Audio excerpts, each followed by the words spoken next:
Hello and welcome to Daily Tech Tutor. In this tutorial, we're going to show you how to create custom number formats in Google Sheets like currency and dates. If this video helps you, then consider subscribing and liking the video. If you want to display numbers in cool custom ways like showing 1200 as 1.2k dollars or formatting a date as Q1 2025, then this is for you. First, select the number cell you want to format.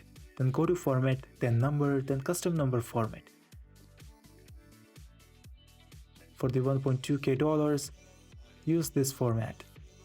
It tells Sheets to divide the number by 1000, keep one decimal and add a k at the end, so 1200 becomes 1.2k dollars. Nice and clean.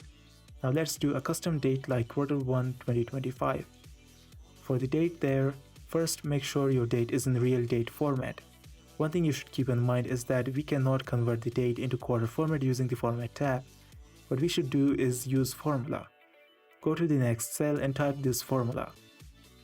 This will convert your date into a quarter format. For example, January 1, 2025 will show as Q1 2025.